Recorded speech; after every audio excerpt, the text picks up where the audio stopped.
Pick the most valuable. 3 ceramics here. How do we acquire this one? From your mom? Mom gave it to you?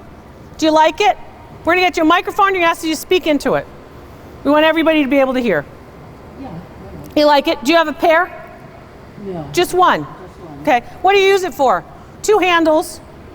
I really just have it on a shelf. It's on a shelf. You don't put anything in it? Flowers, change, the keys to the house, nothing.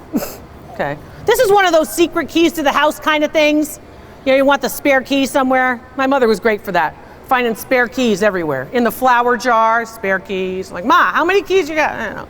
All right, so you've got that piece. It's glazed, right? Ceramic. It is relatively good condition. Dates probably from the 1940s. Is it worth more or less than this piece? This green one? Where is Gloria? Hi, Gloria. How'd you acquire the green piece? You went to Salvation Army, so you went to one of the thrift stores and you bought that. Would you trade that from this one, which is from her mom, for this one that you bought at the Salvation Army? Because you don't really care about her mom and background and that. It's not your family. So you figure, you know, it's nice. We like your mom too. But so she says, hey, I like this one better. Yes. Why did you buy this one? Was there something that drew you to it? Was it the green color? Was it the quatrefoil or 4 elements here? 1, 2, 3, 4, called a quatrefoil. Was it that? Color, you like the green color? and seeing that it had Briggle on it, and I remember Briggle was supposed to be an old pottery. You're kind of looking at me like you're not really sure, like you don't remember the name of one of your kids. Is that the problem? Like you're looking at it going, it says something, I kind of know, I'm not really sure. Because like my mother would be standing, we lived in a raised ranch house, and my mother would be standing on the hall, in the front of the hallway going, Lord, Carla Robin, she'd be calling all 3 of our names, me and my 2 sisters, all at once. So all of us would come, because we'd figure, well, what does mom need, right? And then she'd go, oh, yeah, you're the one I wanted. She couldn't remember that name. Okay, so it's kind of a Briggle, it's kind of a something, and you're not really sure. Well, it's probably fake. It's probably fake. Why would it be real? Why in the thrift store would it be real? Yeah.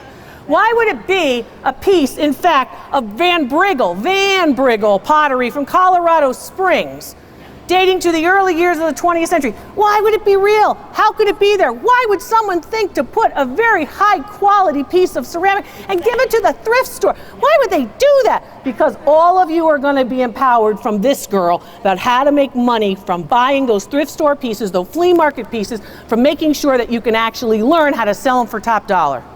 That's a $400 piece of Van Briggle. What did you pay? About 20, I'll pay it. You don't pay any more than 20. You've got a limit. You've got a budget. Budgets aren't bad. $400 for your $20 investment. Okay, so you wouldn't trade with this one, right? Okay, so we know that this one's worth about $35. There's the difference, right? Would you trade for this piece? Carol's piece is right here. Hi, Carol. How you doing? How did you acquire the sunflower piece? There's no mark on the bottom of it. Now what do we do? You just keep it because you don't have a mark. Yes. Yes. Really? It came from Grandma. Came from Grandma. And Mom. And then you. Grandma, Mom, and you. Is it American? We know that the Van Briggle piece is American, made in Colorado Springs. Is yours American? I don't know. All right. You're not sure? No. All right. Could it be from somewhere else in your family history? I don't know. It's not from somewhere else, it's American. Okay. It's an American piece in the manner of Roseville, made in Zanesville, Ohio. Unmarked. 2 handles here, a large opening, and then a bulbous body. This does not have a bulbous body, okay? This has a slender body. I'm bulbous, it's slender, get it? Some of those jokes are too easy not to do. Sunflowers, in this particular case, sunflowers usually relate to the harvest. Flowers were very important in the 1930s, 1940s for pieces like this. This piece is even earlier than that. Probably dates between the 1920s to the 1940s. Value on this piece is about the same, even though it's unmarked, as the Van Briggle that you got for 20 bucks. It's worth 400. 400, 400, 35. But that's a family heirloom. That's mom's. You don't care about the money. You care about what it is. Having said that, you start to understand when you look at American pieces of pottery, there are a couple of things that are usually going on. For example, typically there is an emphasis on the subject matter, whether that's a sunflower or a 5-petaled flower. There's an emphasis on the body, the shape, the form, right? And there's an emphasis on whether or not you're going to glaze it. It's either completely glazed or non-glazed, okay? Depending on who made it. These are typical early 20th century American pieces. Van Briggle goes back to the early 20th century. This one's going to be somewhere between the 1920s and the 1940s. Very nice. Same value, very different look. Okay? All the values today I'm giving you are retail values based on a sales record where similar pieces have sold. Retail. Not auction value, retail. Ceramics. This piece belongs to Annette. Hi, Annette. How are you? Where are you? What made you come here today?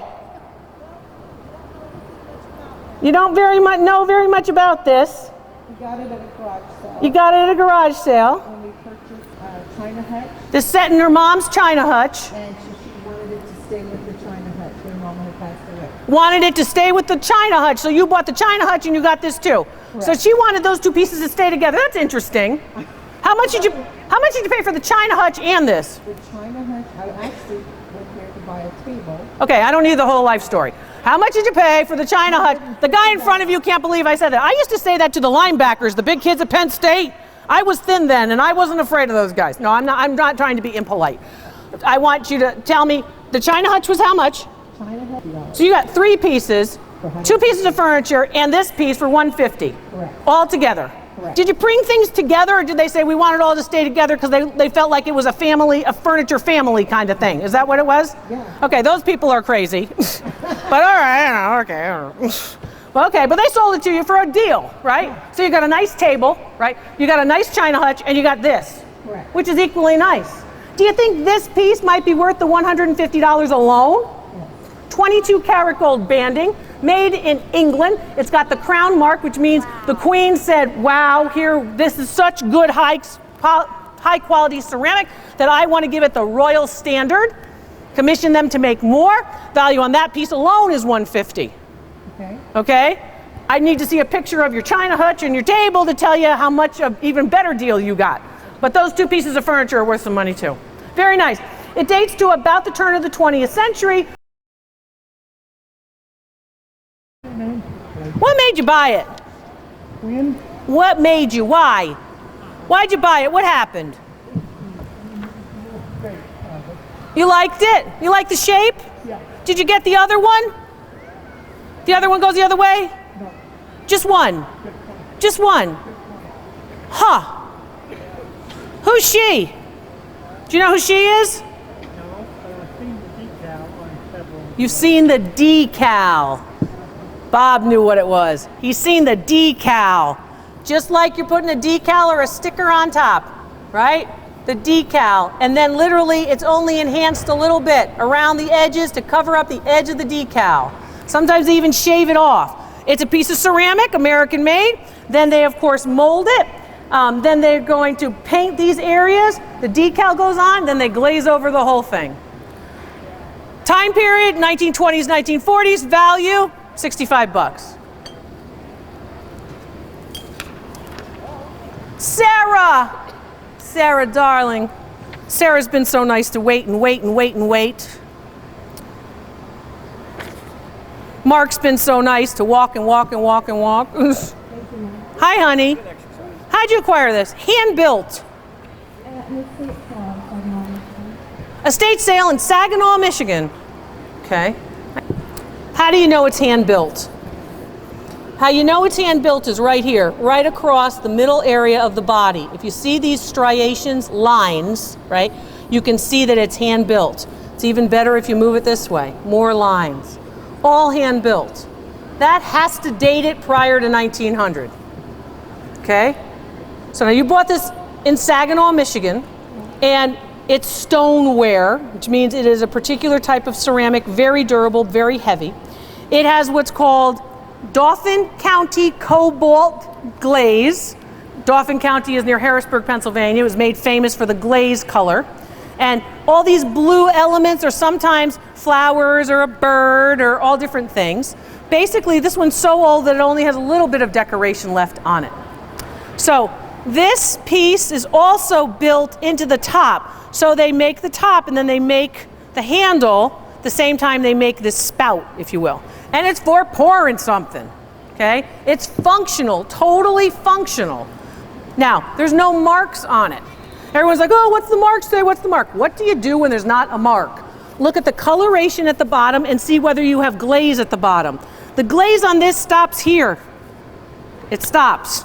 And if you look here and you look here, you can see the glaze go glaze, glaze, glaze, glaze, glaze, stop. And then the base, because this is going to be left outside, this might be on a step, this might be near the hearth, this might be in a kitchen, so they don't care about glazing the underside. They will glaze the inside, because if it's glazed on the inside, then it can go inside you, right? So, and it could be used usually for water or another liquid. Sometimes you can see grain out of it, but it's going to get kind of heavy if you get grain in this. So usually this is liquid. Time period, 1825 to 1860.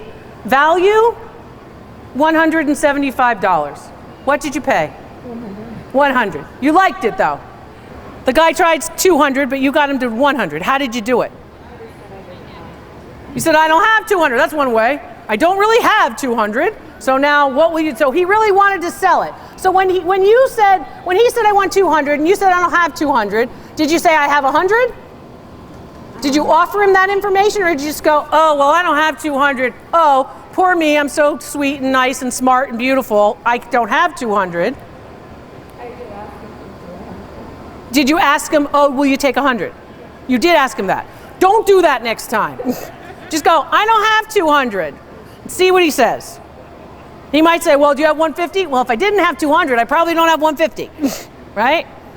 You know, and then basically, oh, well, I guess I can't have it. And see how much he really wants to sell it. But when you do that, if you turn around and go back, you lost most of your negotiation power, okay? But what's wonderful is, starting to negotiate it all, Sarah. The fact that you said, I don't have 200 is not a bad thing, okay? Because you've got to do it so you get comfortable doing it. And I'm not saying that, you know, people are going, well, you know, we're trying to make money and we're trying to save the world. I know, but she's trying to get her best deal and she's the buyer, right? The sellers have to realize, I need to know where the market is. So if Sarah walks away and I don't sell it to her for 100, I know there's somebody else in the market who really should be paying about 200 for it. It wasn't worth 200, it's worth 175. So you getting 4 times that off the price, right, is really pretty great, because really even $25 off the price would have been closer to what the market is. You got me? Good job, Sarah.